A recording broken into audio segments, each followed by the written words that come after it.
बहुत पुरानी बात है। एक जंगल में एक लोमड़ी और एक सारस रहते थे। ये दोनों बहुत अच्छे दोस्त थे। सारस रोजाना लोमड़ी को तालाब से मछली पकड़कर खाने के लिए देता था। इस प्रकार दोनों की दोस्ती बहुत गहरी होती चली गई। सारस बहुत सीधा था, लेकिन लोमड़ी बहुत शैतान और चालाक थी। वह हमेशा दूसरों को परेशान किया करती थी।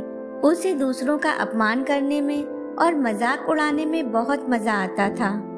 एक दिन उसने सोचा कि क्यों न एक बार सारस का भी अपमान किया जाए और उसका मजाक उड़ाया जाए। ऐसा सोचकर उसने सारस को दावत पर बुलाया। उसने जानबूझकर सूप एक प्लेट में परोसा। उसे पता था कि सारस प्लेट में से सूप को नहीं पी सकता। सारस ने सूप की सुगंध ली। उसके मुंह में पानी आ गया, पर सूप की एक बूंद भी उसके मुंह तक नहीं पहुंची। उसकी चोंच लंबी थी और प्लेट सपाट थी। उसे पता चल गया कि चालाक लोमड़ी उसके साथ मजाक कर रही है। लेकिन सारस चुप रहा। वह देखता रहा। लोमड़ी सूप चट कर गई। सारस को सूप ना पीता देख लोमड़ी मन ही मन बहुत खुश हुई और झूठी चिंता दिखाते हुए सारस से पूछने लगी, क्या बात है मित्र, सूप पसंद नहीं आया क्या? सारस बोला, नहीं मित्र, ये तो बहुत स्वादिष्ट है। उस दिन सारस को अपमान सहने के साथ ही भूखा भी रहना पड़ा।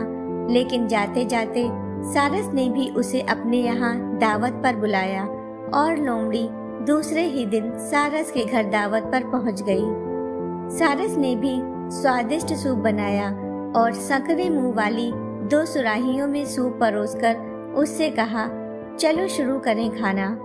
उसने अपनी लंबी चोंच सुराही में डाल दी। सारस आराम से सूप पी रहा था।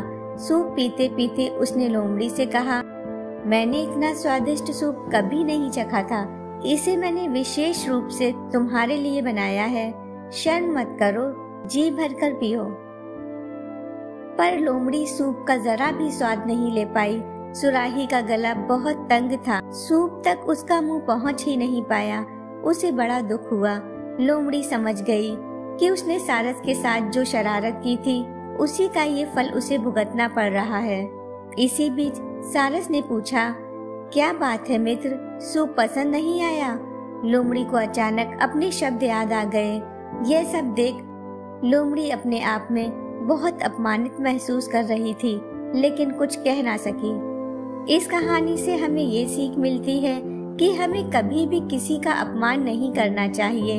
हम जैसा दूसरों के साथ करते हैं वैसा ही हमारे साथ होता है।